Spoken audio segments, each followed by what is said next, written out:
Hey everybody, today I want to talk about the top 8 ways to get more exercise when you garden. A low-maintenance garden, one that you can just putter around in, pulling a weed here and there and flicking off the occasional pest, definitely has its advantages.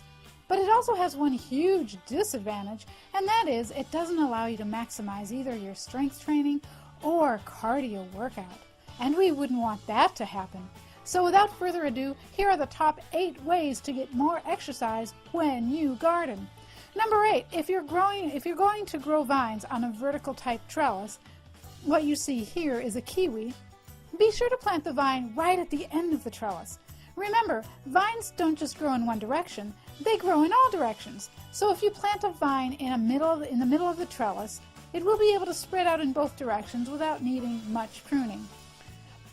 But more work equals more exercise, right? So be sure to plant your vines at the very end of a vertical trellis so that you will be forced to go out and cut off branches that are going in the wrong direction every few weeks.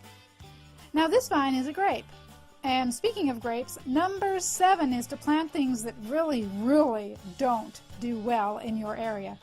For example, if you live in a humid subtropical climate like we do, you probably get a lot of rain in the spring, surrounded by very humid days. This constant high humidity is a breeding ground for fungi, including the black rot, which most grape varieties are not resistant to. Therefore, you want to go ahead and grow grapes. Why? Because every couple of weeks during the spring, you will have to go out and spray the entire vine with a fungicide. This doesn't provide a huge amount of exercise, but every little bit helps. Grapes are only one example. Do some research and figure out which garden crops have trouble with the climate or soil in your particular area, and be sure to grow them. Number 6, demonize container gardening. For example, say you live in an area with acidic soil and you want to grow goji berries. Goji berry bushes hate acidic soil. They want alkaline soil. So what do? To maximize your exercise, amend the soil 2 to 3 feet down in an area 2 to 3 feet in diameter and plant the gojis there. You will get even more exercise should the bushes shrivel up and die because you will throw a big, huge, adult-sized tantrum. Don't ever use containers. Container gardening is for lazy people who don't want to spend hours digging and collecting organic material. Also, when you grow things in containers, the fertilizer and water you put in go exactly where they need to go, preventing you from doing the extra work of extra watering and fertilizing because most of it flows away from the roots when the plants are growing in the ground. And don't forget, never use plastic containers. Plastic is evil. And they save you even more work because they hold in water better than either clay pots or fabric pots. The 5th top way to get more exercise from your garden: let your crops that like to get out of control get completely out of control. For example, red Malabar spinach freely reseeds, and so a lot of it comes up the next year. It also goes crazy once it gets to be consistently above 90 degrees.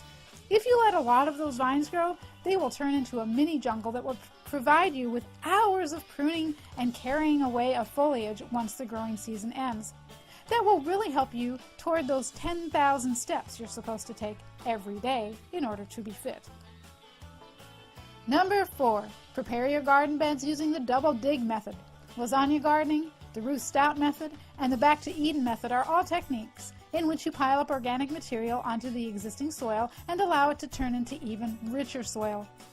This is a lazy way to build a garden bed. Sure, there is some exercise involved, but not nearly as much as provided by the double digging method. This method of bed preparation is also guaranteed to stress your back, and we all know how healthy it is to stress back muscles, right?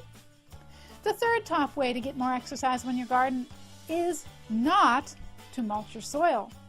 Whether you use leaves, wood chips, or straw, mulch helps preserve the moisture in the soil while it inhibits weed growth.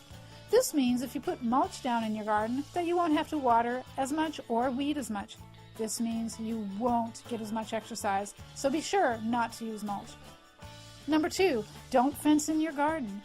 Thus, critters of all kinds will come and eat up your crops. This will add to your exercise routine in several ways. First, you will spend a lot more time sowing seeds and planting transplants. Second, you will end up jumping up and down and stomping in frustration. Great cardio there. Finally, if you have a gun, you will likely at some point end up running after the hungry critters and trying to turn them into stew pot material. And finally, the number one way to get more exercise when you garden: water by hand. Even if you have a big garden, you don't want to set up an automatic irrigation system in your garden. No hoses. When you drag buckets or even just gallon jugs of water from the rain barrel or hose that of course is not inside the garden, you get both extra strength training and extra aerobic exercise. You can kick it up a notch by walking as fast as you can, even running if possible, between the water source and your garden plants. You get an extra health bonus in the summer when it's so hot and humid that you start dripping with sweat after only a few minutes into your watering chore. Sweating helps clear toxins from your body, you know. People pay to use saunas. Well, there you go. The top 8 ways to get more exercise when you garden. Exercise equals greater health, right? And we all want to be healthy. Thanks for watching, and remember, if you believe everything you hear or read on the internet, it is not my fault.